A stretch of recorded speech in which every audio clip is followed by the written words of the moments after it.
घरात कोणालाच ते का जाणवलं नाही जे मला जाणवलं, की शनाया मला काही बरोबर वाटली नाही. देवा प्लीज माझी भीती खोटी ठरू देत. बेबी खूप मजा आली ना रे. हो खरंच खूप मजा आली. काय गोड फॅमिली आहे. आणि हल्ली असं कुठे बघायला मिळतं, सगळे एकत्र आहेत.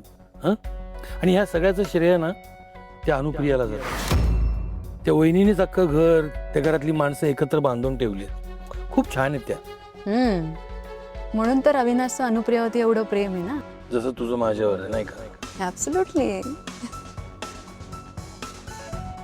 आणि त्यांची मुलं पण किती वेल बिहेव्ड आहे ना.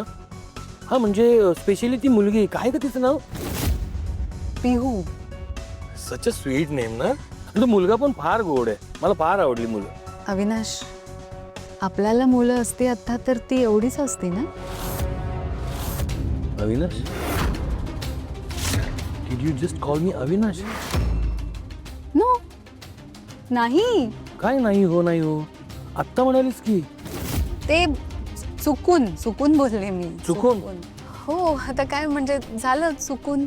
हल्ली हे चुकून जरा जास्तच होतोय नाही का. नाही उद्या माझंच नाव विसरून जाऊ नको म्हणजे झालं. Baby relax darling, relax. I am just joking. I am 100% sure about you. Don't be so sure, baby. Overconfidence is dangerous for your health. हे काय सगळे झोपायला पण गेले. आपल्या घरातल्या लोकांना एक झोपायची जी काही घाई असते ना. काय आवडलं ना JK सरांना? अरे खुश होते. हो, तुझ्या हातचं जेवले, तृप्त झाले आणि गेले. आणि all credit goes to you Mrs Anupriya Avinash Patkar. नाही नाही, सगळं क्रेडिट माझं नाहीये, सगळ्यांचं आहे हे क्रेडिट. पण तरी मला असं वाटतं ना की ते JK सर आहेत ना, खूप साधे आहेत. म्हणजे एवढी मोठी हस्ती आहे पण तरी पण किती छान बोलत होता हो. आणि घरी आल्या आल्या त्यांनी सगळ्यांना असं आपलंसं केलं. आईला आपण पाया पडतो कुठेही जाऊन, पण त्यांनी आईंना नमस्कार केला. बरं जेवताना आईंचा हात धरून घेऊन गेले. किती छान ना. अहो त्यांना घरच्या जेवणाचं किती महत्व आहे. बरं माणसं नाती याविषयी आपुलकी आहे. मस्त माणूस आहे नाही. आपल्याशी किती छान बोलत होते ते, आपल्यातले वाटले ते, हो की नाही. हो म्हणजे मला खूप असं वाटत होतं की तो माणूस खूप माजुरडा आहे. त्याला त्याच्या पैशाचा खूप माज आहे, त्याच्या पोझिशनचा खूप माज आहे. मला तर वाटलं होतं तो येणार पण नाही घरी. हे आपलं जेवण, आपलं घर, आपल्या जेवणाची पद्धत, आपण माणूस म्हणून कसे आहोत सगळे, ह्या सगळ्याचा त्याला प्रॉब्लेम होईल. पण जेव्हा तो आला तेव्हा काहीतरी वेगळाच होता. असं नसतो तो ऑफिसमध्ये एकदम लगेच वगैरे असं. एकदम वेगळा आहे माणूस. तू म्हणतेस तसं डाऊन टू अर्थ, एकदम डाऊन टू अर्थ. हो ना. शनाया खरंच खूप लकी आहे नाही. आपल्या जे काही झालं ते विसरलास तू. तुझा आणि माझा सिक्रेट. तुझ्या ह्या असल्या वागण्याने ना आपले संसार उद्ध्वस्त होतो. होऊ दे,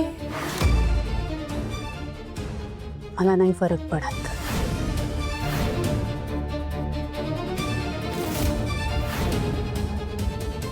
आहे खरी.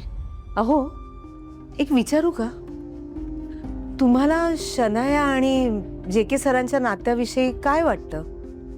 नाही म्हणजे वयाचं अंतर आहे ना त्यांच्यात. का बरं केलं असेल शनायानी त्यांच्याशी लग्न? लोक म्हणतील की पैशांसाठी, पण मला नाही वाटत हो तसं. कारण शनाया माहेरची किती श्रीमंत आहे आणि आपण कोण आहोत जज करणारे.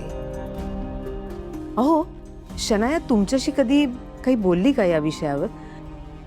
नाही म्हणजे आजकाल तुम्ही इतके भेटता ना, इतके एकत्र असता म्हणून विचारलं. काढला ना विषय. आणि नुसता विषय नाही काढला, रडून रडून विषय काढलाय. काय म्हणजे नेमकं काय बोलली?